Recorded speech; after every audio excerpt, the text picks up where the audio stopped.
disaster must come. At best, only postponed. Shaolin Kung Fu, to survive, must now be taught to more young men.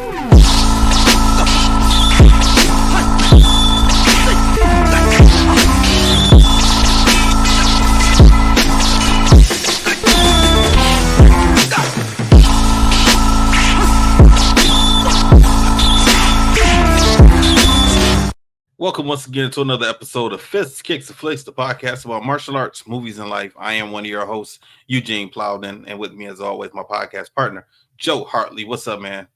What's going on, Gene? If this is your first time with us, I want you to know we are members of the Martial Arts Center Network. And on Mondays, you can get the Winner Circle with myself, Isaiah Gathings, and Chris Walker. Tuesdays, you can get the Inside Scoop with Alex and Jeff. Wednesdays is the traditional way with Brett Shumway. Thursdays is Fists, Kicks, and Flicks with myself and Joe.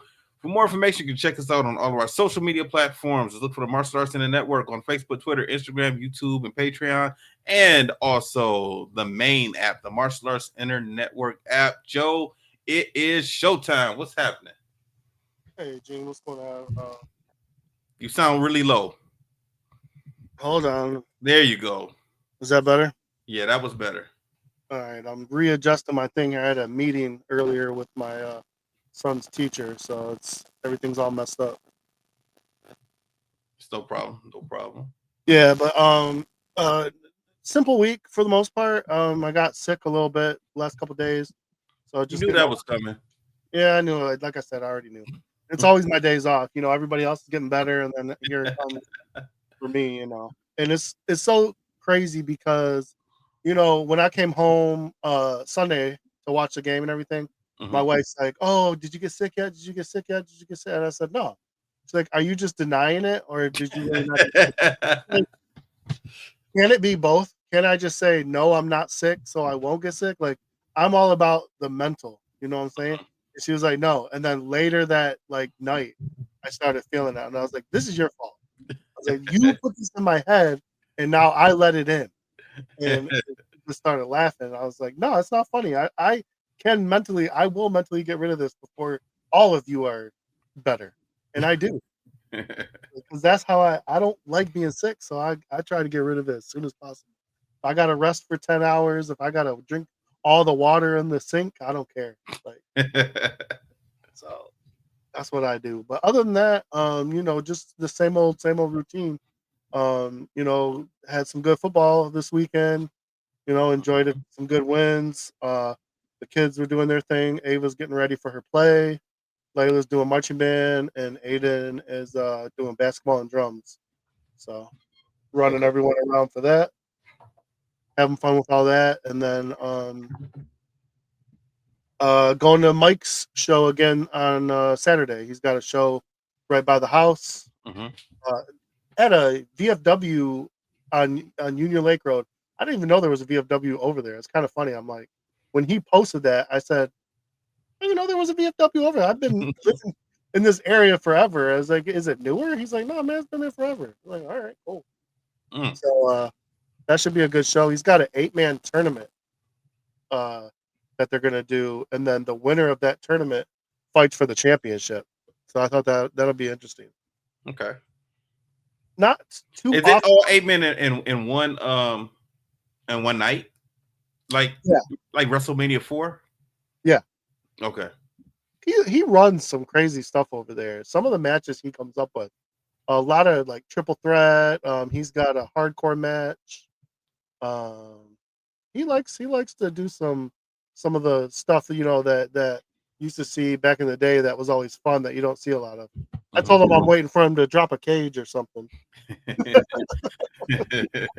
Said we'll see when that if that makes it to the budget anytime soon. You know what about Mike and myself? You know, Mike is doing the wrestling now, and I'm doing jujitsu now, and you know, sometimes people like to say, I'm not saying that neither Mike or myself has had this conversation with anyone, so don't take it that way. But you know how sometimes people say, especially women, "Oh, they're going through a midlife crisis." Oh yeah. So that is not true for men. Men finally have the time and money to do what the hell we want to do now.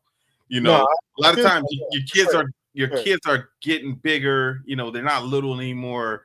Uh, the house is moving on its own as far as, you know, functioning. Like, you don't have to be there all the time like you did when you were young, and probably because when you're young you have a starter job and you don't have a, like, you know, the career's not set in yet, so there's stuff now we're at the age now where this is like us, you know, to enjoy Yeah. our the way we want to. Yes, You know? I agree. But you know, people are always going to call it what they want to call it. That's fine. Yeah, Okay, yeah. midlife crisis, whatever. Usually, a midlife crisis means you want to, you know, go buy some expensive car and have some girlfriend or something like that. Yeah, but that's something that you couldn't do when you were younger. Also, now you have the money to do that a lot of times. You know, you have the money and you're situated. So I don't consider that a midlife crisis. Like, hey, now I get a chance to live my life the way I want to, because when you're really, really young, you got to live your life the way that your parents want you to live. Then when you get a little bit older, you don't have the money when, you know, when you're in your late teens, early 20s to really do the different things you want. You know, life is kind of, you know, showing you how life is going to be. Then you get with someone, and you know, you have to spend time with your fiance or your wife, and you know, you guys have to, you know, grow together as a family. Yep. Then you hit the part where, okay, now it's my time. Hmm. I can do what I want to do. This is the money that I'm making, and I'm going to enjoy my life, and I'm going to be happy, whether you're not happy or not. You know, doesn't matter what anybody else thinks. You're going to enjoy your life and do what you want to do. 100%. Yeah, I get it. Yeah. What else you been up to, man? Myself, man, I hurt my neck. Oh, I'm all right now. But Saturday I hurt my neck in jujitsu. I think no, actually, I've been doing a lot of jujitsu lately. I don't know when or how I hurt my neck. I know I still went to jujitsu class Saturday. I still went and trained Saturday, but it started hurting. And I had a stiff neck, and you know, I eventually put some cream on. Melissa gave me some cream and put it on, and after I put that cream on, I was fine the next day. You know, I was trying to do some stretches, neck stretches, and things like that, and taking a hot bath, and you know, letting the water hit it. But as soon as I put that cream on, when I woke up the next morning, it was fine. So, you know, I've never put any of that stuff on before, any type of, you know, ointments or anything like that, you know. But maybe it's that time. I'm at that age now where I got to start doing that now. You yeah. A know, lot of times my neck or my shoulder will be messed up from however I'm sleeping. Even though I got a special pillow for it. I mean, I don't know. I guess if I sleep too hard, I will literally wake up with that yeah, neck strain, and then that's what it was, Joe. That's what it it'll was. That was take a 100%. whole day for me to get rid of it. It Yeah. drives me nuts. Like I feel like every time you turn your head, you're like, come on. Today I missed you so I didn't get a chance to go to class today. My car is acting up, so I'm gonna have to send that to the shop to get looked at. I didn't get a chance to do it today, but this morning I went and got some gas, put the gas in the car, went back home to get Melissa and DJ, and on the way taking her to school, they said, no, I can't accelerate. Like, my car is not accelerating, and I had two symbols pop up that I never really seen before, so I don't know what's going on. Good. That's never good. Right, exactly. I'm like, what the hell? Like it's like I had to look in the manual to look to see what the hell these symbols meant. You know, so I was gonna call my guy that used to come to the house. I had a mobile mechanic. They used to come to the house. Yeah, I remember you telling me about that. Well, I told Melissa, I said, you know, reach out to him, call him, see if we can get an appointment, see if we can come out. Probably can't come today. Let's see if we can get him to come tomorrow. He doesn't service Detroit anymore. And it's like, what the hell? I hate when things like that happen. You know, you don't service Detroit. There's a lot of places, and you know, I get it. Like, you know, maybe they ran into someone bad or did not have a good interaction with someone. I get it. But there's a lot of places that just don't. Like, if you try and order some restaurants, you try and order a pizza from, they'll say, like, we don't come to Detroit. We don't deliver to Detroit. Really? Oh, yeah. I've had that happen a few times from different places. But this is before the DoorDash era. before DoorDash and Grubhub and all that stuff, I've had people say, "Yeah, we don't deliver to Detroit." What if a pizza? So there's no more pizza areas in Detroit? You got to go get it yourself. They won't bring it to you. You have to go get it yourself.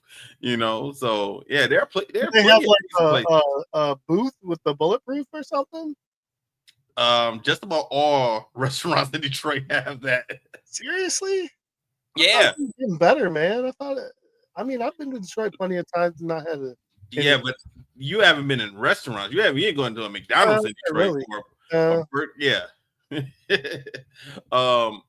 Now I haven't been inside of a McDonald's inside of Detroit in a minute. So I don't know about them, but some of these places that do fish and chicken and things like that, yeah, they got the bulletproofs up. I remember when I was working for another cell phone company back in the day. And this it's a prepaid company, and they were about to start selling the iPhone, right? You could not sell the iPhone in these stores without having the bulletproof casing. Like, they would not let you sell. They would not let that owners steal them all? Yeah, I guess. So they made the owners of the store have to put in the bulletproof in order to sell iPhone. I remember that. I just kind of shook my head. And now that wasn't just a Detroit thing too. That was for all over the Metro Detroit area. All those stores that were kind of close to Detroit, they had to have the bulletproof windows. So yeah, that's what it is. Yeah. But violence happens everywhere. I don't know why. I don't know why Detroit gets such a bad rap. I don't never hear people talk about New York or Chicago the same way as Detroit. And come on now, Detroit and New York and Chicago, like in the 80s and 90s, like movies and everybody painted us as this, and then we didn't help with the bad boys and but I mean, if you come to Detroit now, everyone says the same thing. They're like, "Oh man, it's great over there. There's so much to do downtown." Like, my wife and I love going downtown, finding we walk around and do some of the outside stuff and find some good places to eat and get some dessert. There was a bakery. I wish I could remember what it was. We just strolled in there out of nowhere and got some real nice sweet treats and everything. And I was like, this was a real nice day. And we were there because we had dropped my parents off at a wedding that was I think it was at the Opera House or something like that. And so we were like, they were only going to be there for a few hours, so we made a whole night of it, and it was great. Sometimes, like, when I'm talking to people, like, I just say whatever is on my mind. I don't filter myself sometimes. Yeah. And I know one time, someone said the same thing as you. Like, hey, I go to Detroit all the time. I go downtown. And that person said, well, I don't really go in, into the neighborhood city, part of Detroit. I'm not. And my response is, why would you? I mean, it's not like why, are you gonna stop on 7 Mile and get some gas? Are you gonna come from the suburbs to get gas? 7 Mile? No, you're probably not. You're not gonna go to a party store on 7 Mile, unless you lived in Detroit at some particular time. You're probably not coming to the inner city. Most people aren't coming to the inner city to get their hair cut. There's gonna be a barbershop in the suburb that they go to or whatever. So I mean, I don't know why someone who does not live in the inner city of Detroit would come inside. I get downtown, but like where I live on 6 Mile, off of 6 Mile, there's no specialty bakery here anymore for people to go to. 7 Mile, there's some stores on 7 Mile, some athletic clothing companies. There's a couple of restaurants also, on Grand River. So unless you like some soul food, you might come to the city. Whatever, but I haven't heard too many people from the suburbs talking about they want to get some soul food, No. So there's a corned beef place. I'm quite sure my uncle probably took you to Teeny's. Has he ever taken you to Teeny's on 7 Mile? I've been there a couple times. Yeah. So I mean, those are places that are good. So I get that, but there aren't many places like that where people from outside the city limits, the suburbs, that will come to Detroit for what? I mean, I get going downtown, and downtown is really, really nice now compared to what it used to be. Yeah, there's plenty of things downtown, and they're consistently building up the riverfront now. Also, they want to make our riverfront competitive with Chicago's, and I get it. We should. Like, Detroit and Chicago should be mirror images of each other. If you like going to Chicago, you should have a good time coming into Detroit also. Same I stuff, agree. you know. I agree. So If not better. yeah. Um so yeah, I made a decision too. I'm gonna change the name of my martial arts academy. Really? Yeah, I'm gonna change the name. Because Jump Kick is my brand, and I have a lot of stuff that's associated with the name Jump Kick. Like I got Jump Kick Athletics, and my comic is called Jump Kick. But I kind of want to have a separation with the academy, especially now because the kids are doing boxing, kickboxing, and jujitsu also now. So I'm going to make an adjustment and take the Jump Kick off of that. Maybe I'll still keep my Jump Kick Studios website. Yeah. That's going to be my hub for everything. But I'm really about 99% sure that the name is going to change in the next probably couple of months, whatever. Okay. So I'll probably announce it sometime probably in January. I just want to make it a little bit, well rounded for everyone. Yeah. Because one of my Coach Chai, who does the boxing, he's talking about getting kids ready to start boxing in tournaments and things like that. And he was like, jump kick boxing just doesn't sound right to me. Yeah. I kind of wanted to be a little bit different. So I'm going to play around with some stuff, and I'll show you pretty soon. So Sounds good, man. That's pretty much it. It's the logo is still going to be real similar to this one. I'm just going to take the jump kick part out and put something else right here, and change my wolf, change that to something else pretty soon. So I see a lot of people are always, even like Kids Kicking Cancer just rebranded themselves. Mm-hmm. Because, oh, really? What are they called? it's an acronym. It's Mateo or something like that. It stands that when you see it, you'll understand it. But Okay. I get why they're doing that, because they are now not just cancer. See, and they never were. They always covered a wide range. Yeah, Kids Kicking Cancer was just a good name for them to jump off of, but now they have their hands in everything. They're even trying to help like people with addictions and different things like that. So now they're becoming a little more than just that one thing. So yeah, they've rebranded themselves after 20 years. So I see that happening all the time, and I think that's how the world we live in. What's the old Bruce Lee saying? Be water, my friend. Yeah, that's right. Be water. You got to adjust to the times and what you're bringing to the table. Before you were just jump kick, you were teaching. It was kids just me. Yeah. Now and then you showed up. Yeah. Yeah, you're expanded into a whole nother market. So yeah, definitely try to rebrand yourself and make it better. Always looking to push forward and be better. I like that. It's a good idea. Yeah. So, and another thing also, my brand, my clothing, Jump Kick Athletics, I always felt like maybe people would not jump on it so much because it might look like they're supporting my school. Yeah. and not so much the clothing line. So I kind of wanted to have some separation from the school and my clothing line also, so I think it's going to work out pretty well. So yeah. All right. Let's just jump into the show, man. I like these. I like I think it's the next episode. That's one of my favorites of the whole show, when they go to Germany and they basically mess things up over there. We're on episode 5 and 6. Yeah. So in the beginning of this episode, at the end of the last episode 4, we saw Mai Ling getting arrested for solicitation. It really looked like she was set up. Again, I forget if that's how it went down, but I do know, more than likely there's going to be some retribution for that anyway. So we'll get a clear idea of what was going on there. Yeah, because I was kind of surprised that they didn't talk about that in neither one of these episodes. Like as far as her wanting revenge or anything like that. Oh, she's told Lee that a time will come, for us to get back. But for now, it had to be business at hand, because they, so we'll get into that. So it starts off with her, they're delousing her.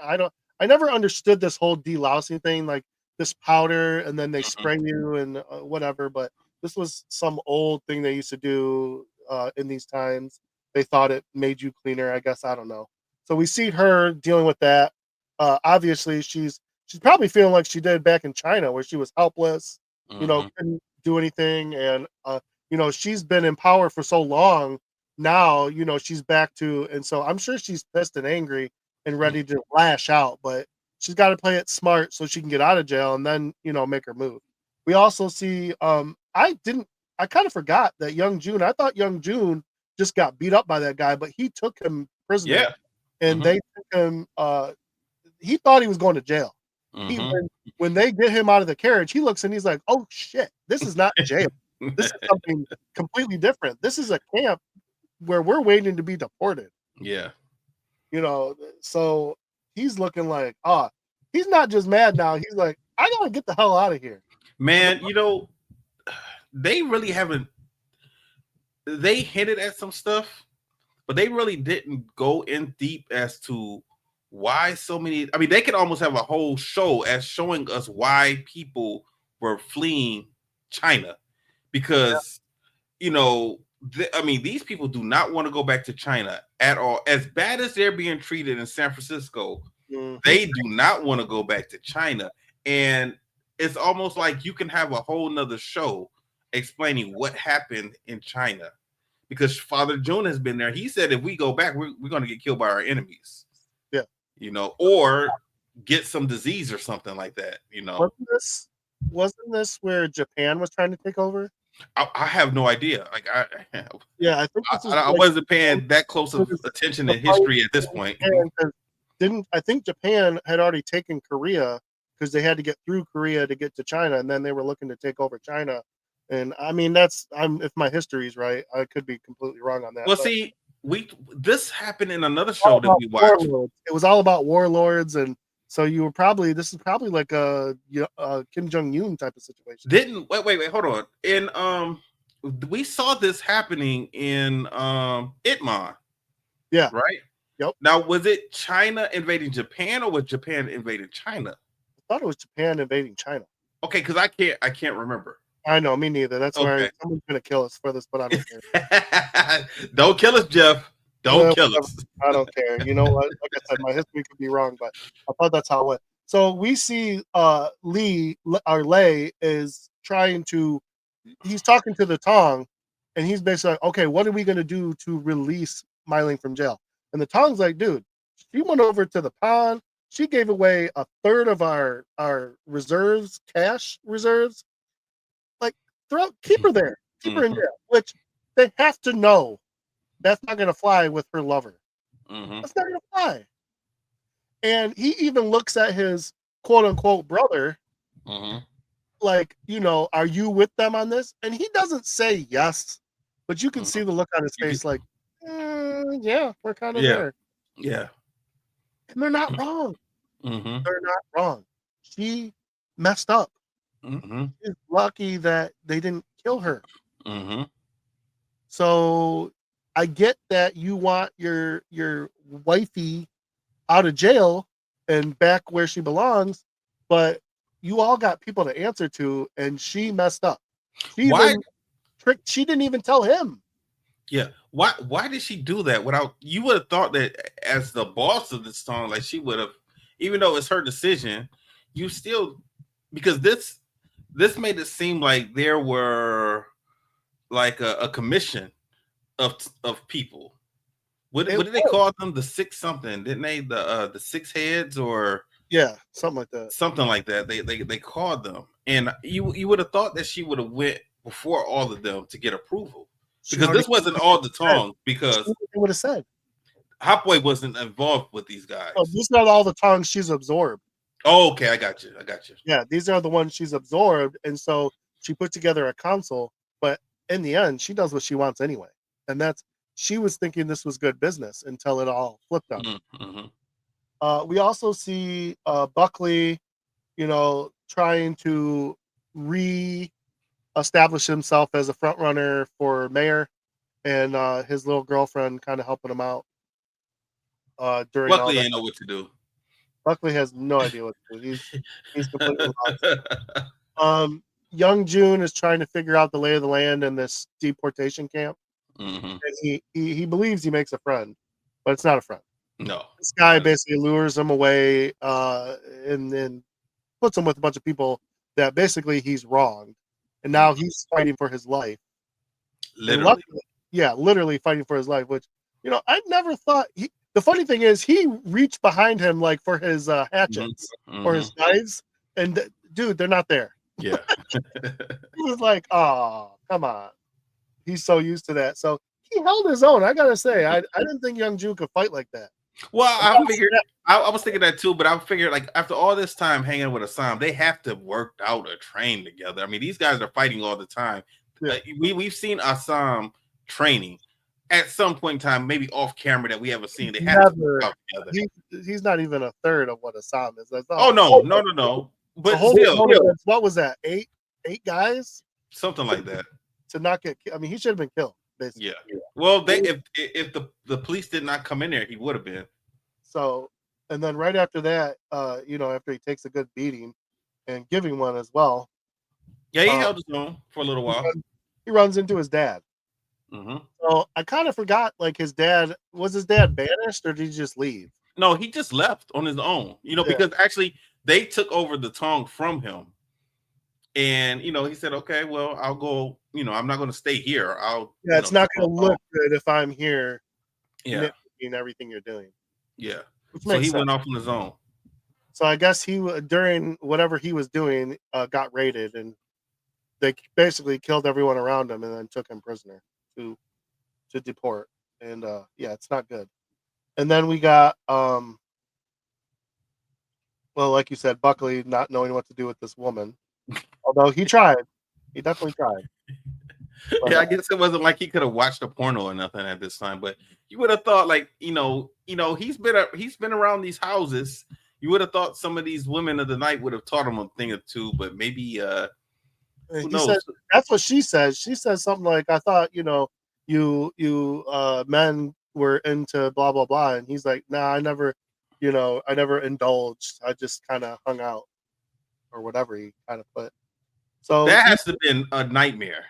Yeah, that has to have been a nightmare for somebody. Like, you can't get none, or you don't want none. Which is it? Like, if you don't know, he played it off so weird. He never really explained. Like, he told her it's been a while, like that was his excuse. But he also just, I don't know. He looked like he was scared, or he did, like he was a eunuch or something. He looked like a guy who never had any before, and was trying to lie his way through to make it seem like he didn't want anybody else to know that he never had any before. Yes, like him. Like, he talk about breasts feel like a bag of sand. Like, what? A bag of sand? Oh my God, that movie. So Buckley meets with Mai Ling in jail, and Mai Ling's basically like, you're gonna get me out of here. He's like, our business is complete. And she reminded him of that photo she had. And basically, that was his price for releasing her. That and probably some cash, I'm sure. Mm-hmm. So I still don't understand what that photo was, but whatever it was. So I don't think he wanted people to know that he was a Confederate soldier. That's what I think. Yeah. I think you're right. That makes sense. Yeah. And that would explain how he got his injury, because I don't think they said why he's walking around handicapped. And that would explain it. Yeah. So really okay. Yeah, that makes sense. We see this next scene, and we got Bill, trying to make it through another day with this crazy guy. And they're at the point now where they're not just harassing and bugging people and not just the tongs, but now they're going into the families, and they're separating women and children and men, and they're just and I know, right? I said the same thing. I was like, this is so terrible, but it literally is like stuff we've already been through. Yeah, history repeating itself. And so Bill can't take it. Bill's like, these people aren't criminals. They're not. And the new guy, the new lawman, whatever you want to call him, the new chief, his idea is, listen, if they know now, we'll just break up their families and ship them off, and we'll send their kids to a nice Christian family to be raised, properly or whatever. Maybe they'll tell their fellow Chinamen not to come here anymore. This guy is just awful. This guy is crazy. So Bill can't take it. He quits. He goes back to his wife and talks to her. says, "I'll take a desk job with whatever your brother-in-law or my brother-in-law, and just whatever I got to do, just come home. That's all I care about is just come home." And so she does agree to that, and he's happy for now. But I doubt that he's going to be happy with some crazy desk job. But I guess we'll have to wait and find out. And then I know that had to feel good for him to finally quit. Oh yeah, 100%. That guy was nobody could work for that guy. That guy's nuts. Bill hasn't wanted to work in Chinatown since season 1. Like that, we started off with him not wanting to go to Chinatown to work. So he's been over it. And now it's only gotten worse and worse and worse, and all the drama and everything going on with the song. He should have quit when they didn't give him the chief. Yeah. You're right about that. It would have made a bigger stand then. Mm-hmm. Now it just looks like he's throwing a fit. Mm-hmm. If he would have been like, "Yeah, you don't want to make me chief? Okay, good luck without me. Nobody's gonna listen to you." And they wouldn't, but it's already too late. Assam and Hong are trying to figure out how to break Young Jun out, because they kind of scoped the place out, and just the security on the outside was already difficult enough, and getting on the inside, and like I said, they don't even know what it is. They're not sure. It's an outdoor prison, more or less. And then every Tuesday or whatever, a boat comes in, and they put on as many as they can to ship them back to China. Now, they did grab someone, and they're beating this guy up pretty bad. I hope they killed him, because he knows what they look like. Oh yeah. So I hope they got rid of that guy. Best way to get in. Yeah. Or to get him out, or who can help. Mm-hmm. And the guy says, like, there's no way you can get him out. I know that, and they have to come up with the ulterior motive.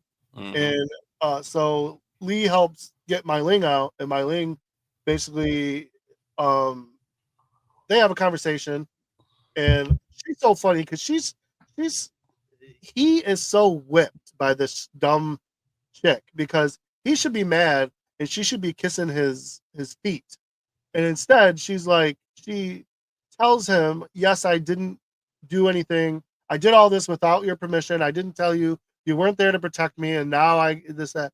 She should be like, instead she's like, "Well, we should just get married. Don't you want that?" And you can kind of see it on his face, like, "Yeah, I want that, but right now, like, we got to work these problems out, because you don't listen to anybody." I thought he was about to turn on her the way he was looking. I mean, he should. Yeah. You can't trust her.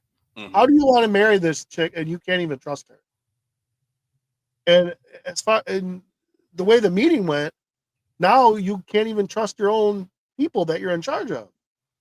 Mm-hmm. These people could flip on her and him and take over the whole thing if they wanted to.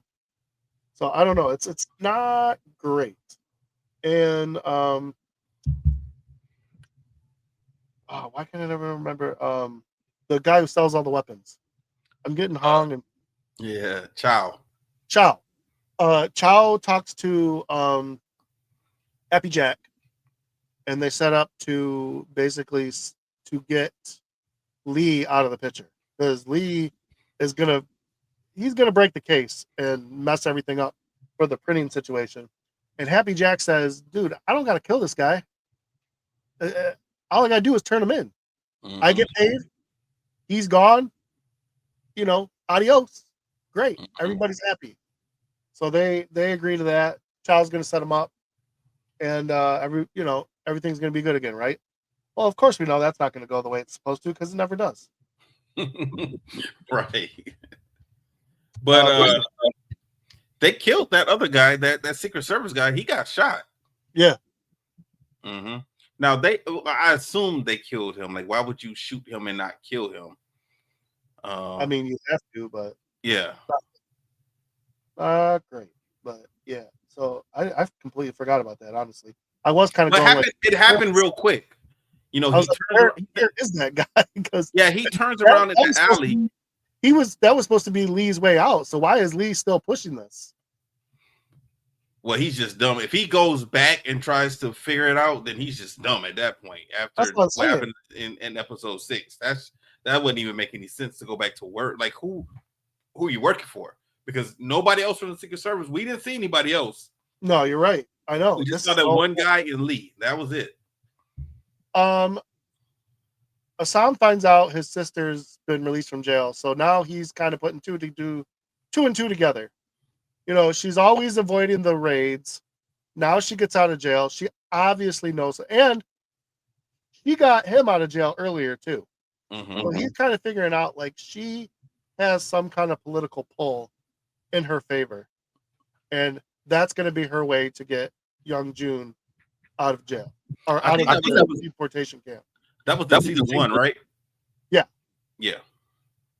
So they have a very long conversation, and basically she wants in on the printing money company. She figured that out. She wants in on it. Of course, Assam's going to agree to it because it's the only way he can get his, his partner back. But Young June's not going to go for that. We all know this. That's a tough decision. Like I could have kept you there, So this is where you're gonna kind of see a bit of a divide between the two, because like you said, it already started. He already questioned his loyalties when he found out about the sister, and now this, and it does look too good to be true. But what other way was he gonna get him out of jail? Yeah, he kind of said that to him too. He said, like, look, I could have just let you get sent back to China, and I could have took over the whole Tong if I wanted to. Like, what else could I have done? And Yes. young June, he couldn't. And honestly, that would have been a better idea for Hassan. Yeah, if he wanted to take over, he could have done that, and he probably would have tried to merge the two Tongs eventually. And then it could have been him and his sister on top. It would have been great. Yeah. I mean, in a perfect world, but then they could start trying to take over everything and not just Chinatown. But no, that's not the way it's gonna go. So he makes the deal, knowing that it's gonna be an issue when he gets out. And this real quick, they show Nelly with a toy, and basically Nelly's trying to make up for everything that happened. And a toy basically tells her, I don't think it's good for you to be around here anymore. Like, the girls already resent me for allowing all this to happen. They're definitely not happy with you, for bringing this craziness to all of them. They lost a bunch of their friends. You gave them hope, and now you took it all away from them. So she kind of brushes her to the side, which is understandable. I mean, that's a lot has happened since then. Plus, she can't live this life. She's, she came up in a proper society. She's not going to be able to live this whole life. So, and then we, towards the end here, we get to the moment of truth. Young June and his father, they're about to, before they get on the boat, their idea is to just attack anybody that comes at them. I mean, these people have guns. There's 12 to 13 of them, and they're gonna attack them with like a piece of a rock or something, I guess. I thought it was some type of twisted steel. That's what I thought. Yeah, I don't know what it was, but I can tell you right now, if they took out 2 or 3 people, they would have been lucky. Yeah, that would have been it. They would never get. They would have been dead. We don't even know who was on the boat. We don't even know who was on the boat. Like, there could have been officers on the boat or something. So, but luckily, the lawyer or whoever he was shows up just in time to get Young June, and Young June somehow talks him into bringing his dad with him too. What did he say? New deal. Yeah. So, excuse me.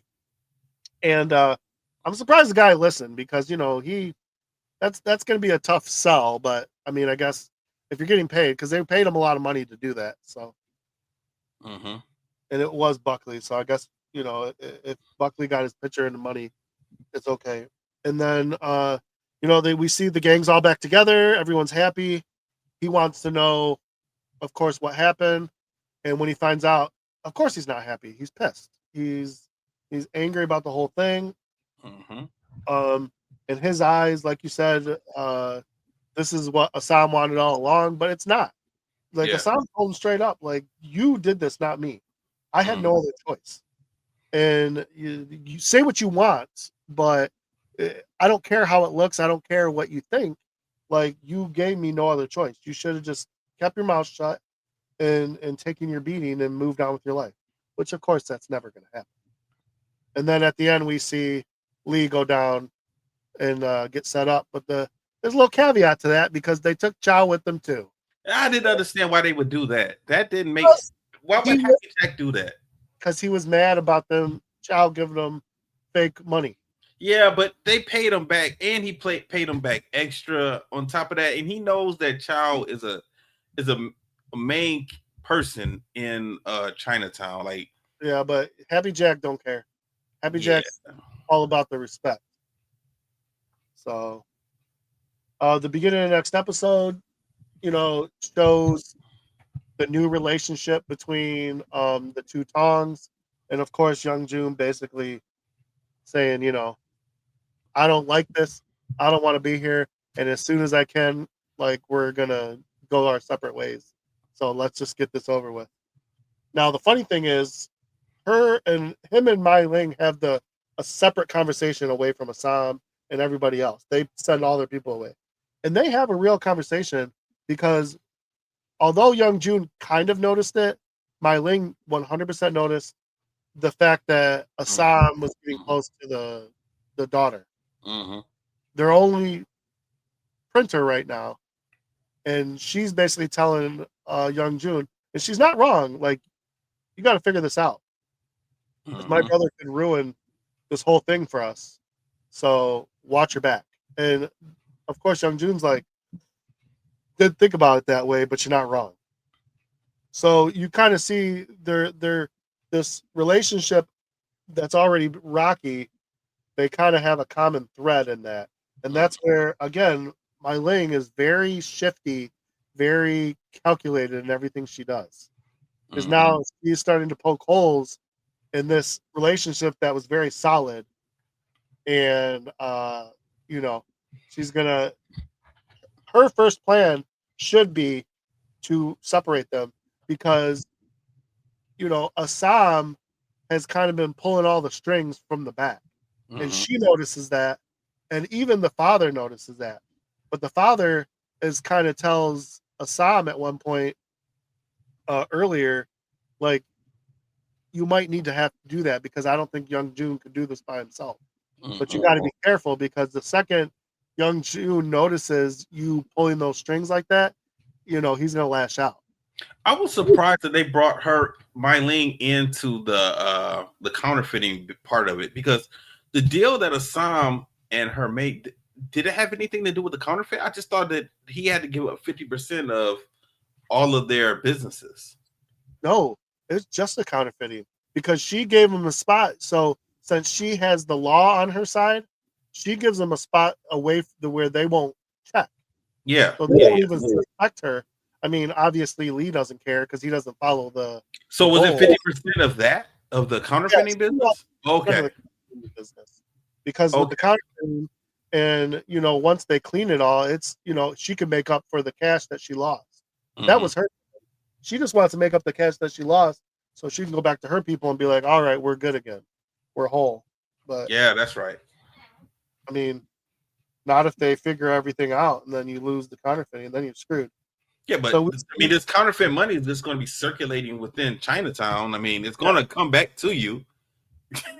Well, and we're going to see more of how they're going to make this money work for them later in this episode, which was smart the way they did it, but it almost blew up in their face. But that's what I would keep doing is I'm spending money and getting that counterfeit money up out of Chinatown and up out of San Francisco. That's what they need to do. Yeah. What they should be doing. Yeah. Smart because nobody's going outside of Chinatown. But if it's circulating in Chinatown, then they're just going to stay there looking for it. And the money's going to come back to you. I mean, somebody's going to pay for your stuff, whether it's the prostitute or liquor, with your counterfeit money. They already know who has it, though, too. That's the problem. So they just got to figure out how and when. But, I mean, at this point, Lee has his own issues because, excuse me, I don't have a cough button. Otherwise, I would just push that. Happy Jack is talking to his sister-in-law, and she wants to know where Lee is. Of course, Happy Jack knows where he is, but he just plays it off like, oh, he took off. He couldn't handle the heat, which I think she kind of knows, but she'll play the game. And, I mean, he's lucky she don't put a pistol to his face or something because she seems like that type of person if she figured it out. But he plays his role and she plays her role, and for now she's gonna let it go. So we see Lee and we see Cal on a train, chained up to each other, kind of Well, talking. chained up to the train, not each other, because Yeah, Lee tried to get at Chong when he woke up. which was crazy because I mean, what are you gonna do? You're just gonna kill him, and you have to deal with the dead body until you get wherever you're going. So he's going back to where he committed this crime, and I forgot it was his family that put out this reward to capture him, and so they could kill him. So it's his auntie and his cousins. Mm-hmm. I think is what it was. Yeah. And she's pissed. She's wants revenge, and she's basically saying she's waited all this time to finally to end his life. So she's gonna make it as torturous and painful as possible. And basically, God have mercy on his soul. And as far as Chow goes, she's like, hey, a nice Chinese strong young bat for me to put to work sounds good. And of course, Yeah, we I mean, I was thinking about like you guys are in Georgia, I believe, because I think he was from Georgia. Lee was from Georgia, so Yeah. the way she said that was just like, how are you just going to put somebody back in slavery? Like they just ended slavery. You just can't take this Chinese man and put him in slavery. She don't care. She got Evidently, but I wonder if they told anyone about Happy Jack. And there was I was thinking like, there's no telephones at this time. Nope. There is no internet. Like, how are they passing? Like, it seems like this is happening within a couple of days of each other. It should have been longer. This is TV magic because Yeah, the telegrams to get there. yeah. TV magic. They don't have time for all that, Gene. Come on. So we see Leary end up at some kind of, I'm guessing like a political fundraiser kind of type of thing, I'm guessing. Yeah. That's what it seemed like. And he's all spiffied up and he's kind of like, what am I doing here? Like what are we doing? Mm-hmm. So I forget that guy's name, but he's trying to show him off and puff him up to get more votes for Buckley. Which I can't remember exactly how this goes, but it's gonna get more interesting from here. And then this is where Father June comes up with the idea to go to the Germans outside of San Francisco. So I don't know where these Germans are because obviously I don't think they're going to Germany. No, they said it was 2 hours away from San Francisco. Okay, so was it San Diego? They said then. I think San Diego is farther than that. San Diego is closer to LA and closer toward the bottom of California. Yeah. But I don't know. They got to go a few hours away, like you said, and they're gonna exchange basically their fake money 3 times the amount they should have paid for silver, and now they have. That's basically their idea to clean the money. That's not a bad idea. No, not at all. But I mean, how do you talk, the Germans into this was my thing. But I guess that they're figuring, you can't tell the difference. Nobody over here has heard anything about counterfeiting yet, so I guess we're good. Did they tell them that they had counterfeit money? I think so. Pretty sure they did. Because you would be questioning, why are you paying this much more over, you're paying way too much. There's got to be a reason. You can't get away with that. I don't think they would, but maybe. So the Germans agree to their terms, and then they're gonna have a big party. We get to see young June get into a little light BDSM.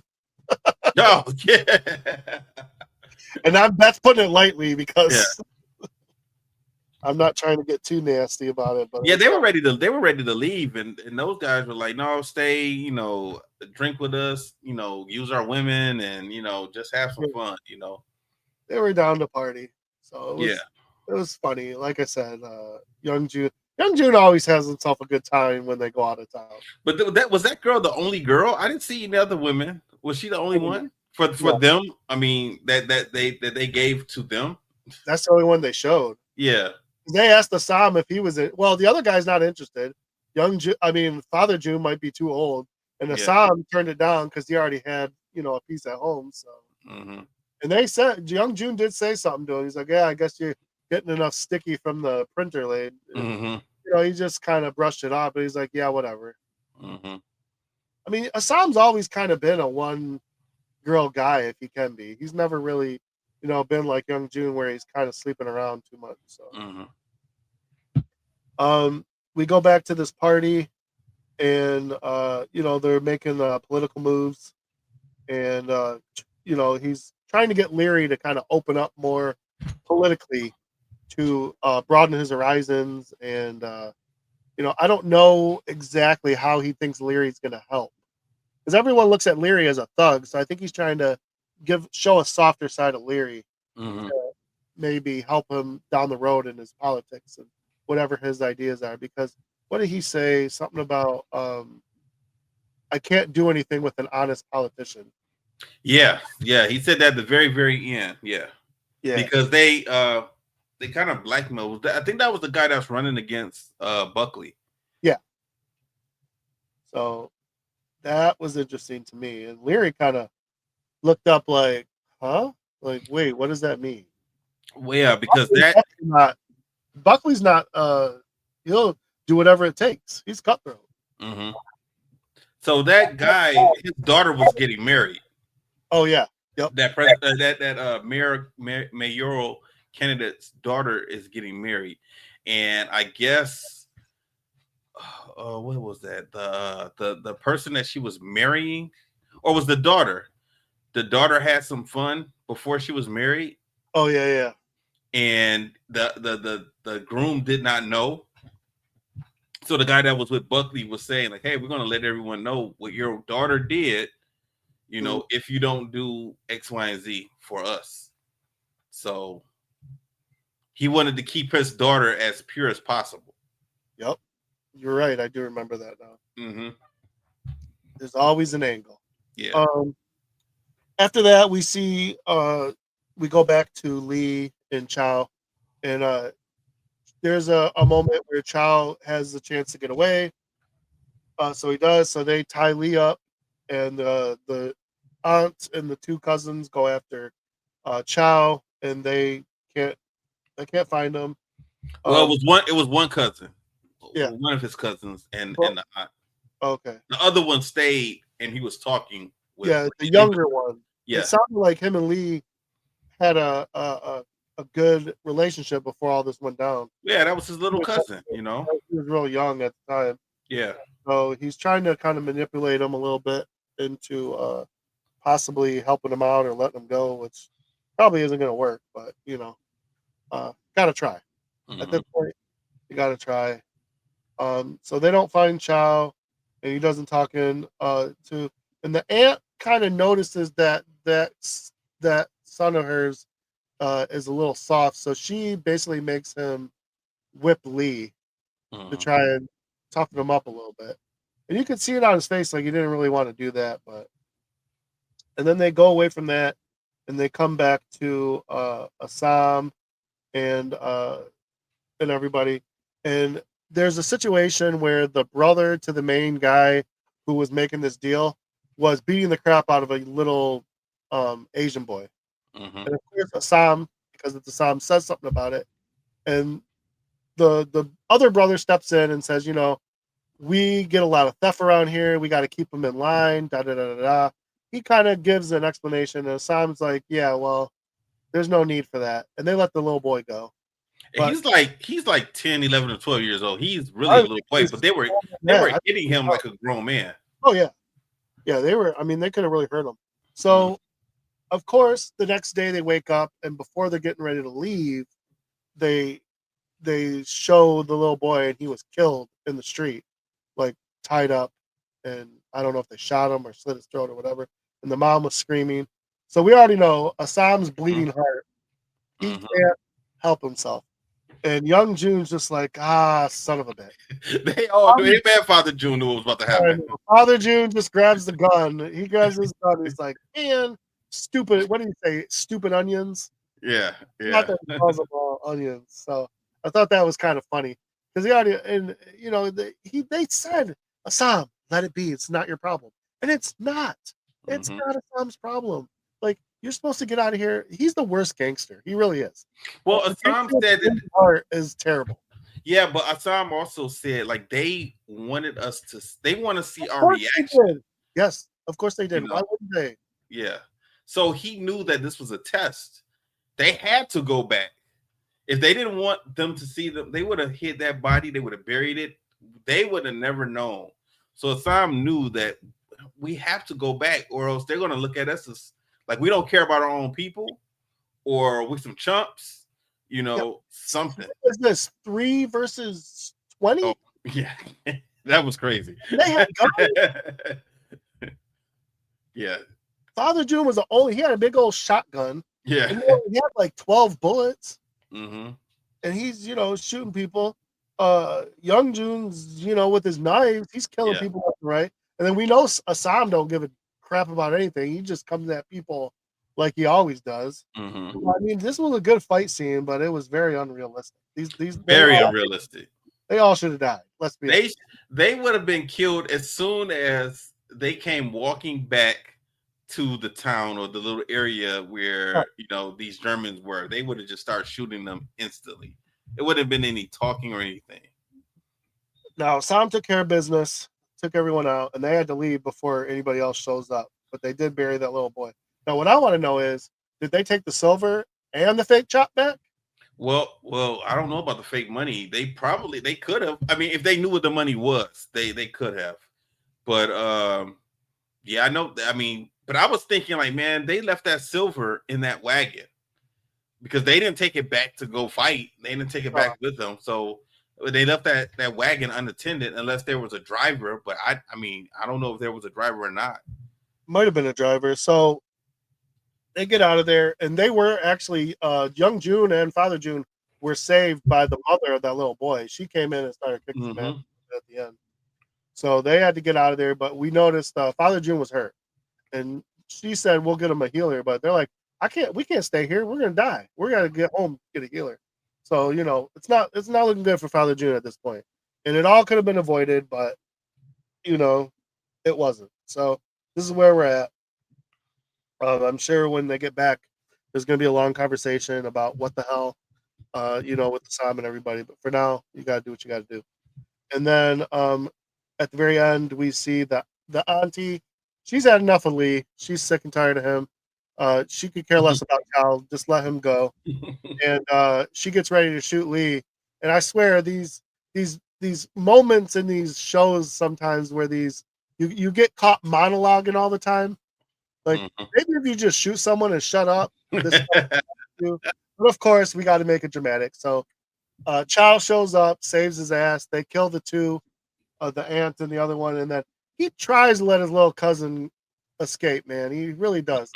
Tells him like go away, but he ended up having to shoot him. He was getting ready to. I think he was getting ready to kill Chow. Yeah, he was getting ready to lift his gun and kill Chow. Yeah. Yeah, and Lee couldn't believe that Chow came back, and I don't think anybody could, because if I was Chow, I would have got the hell out of here. But Chow's like, I had to come back and get a horse. Yeah. Chow's a good character. I like his character. I love Chow. I think if they did bring this back, like give us a 4th season and then go ahead and do a spinoff with Chow. Yeah. Because I love Chow. Chow's great. So that's the end of that episode. And then I'm sure there's so much more in these last 4 episodes that's going to happen. And again, they're really doing a good job of giving us all these character building and everything like that. And it's all going to come together at the end. And then it's just, we get nothing. And it just pisses me off every time I watch it, because I'm like, it's so good. And when you see the ending, you're going to be like, oh, just give us, I don't even care. Give us 2 episodes and wrap it up. Or a movie. They could always do a movie. A movie would be great. A movie would be good. Mm-hmm. But, it might never happen, or it might be 2 years before sometimes these things, they wait long enough and then eventually they figure it out. So I guess we'll have to wait and see. But, what's his face that plays Assam?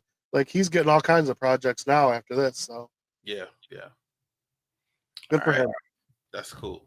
So that is the end of Warrior Season 3, episodes 5 and 6. Next week we are doing 7 and 8. We're getting to the end of this series, which is going to be a little sad. Like Joe said, like, I don't know how this is going to end, but I hope I'm not mad the way it ends. You're not going to be mad. You're just going to be mad knowing that it's not coming back. That's what okay. All right. Well, I said that because you said there's going to be some stuff that they don't wrap up. So that's I hope it's not important stuff. Just like they always, like a lot of shows like this, they leave it at a nice. It's not a cliffhanger, but it is. You'll see. But it's so much like you're like, oh. I just remember thinking like, oh, I can't wait for next season. And then like 2 months later, I'm like, oh, it got canceled. I was like, you. I was really mad. All right. And on Superflix this week, Joe, you and I are covering the third X-Men movie. X-Men, what is it? Last Stand? X-Men Last Stand? Yeah, we're doing that. Haven't seen it in a long time. Like I said before, I did not enjoy it the last time I saw it. So hopefully time. Yeah, nobody has liked it. So I had some good moments, but it's still a piece of garbage. Yeah, I think I'm just gonna go ahead and say it now. The moment I see Professor X and Cyclops killed in that movie, yeah, I was pissed. And then at the very end, Professor X comes back.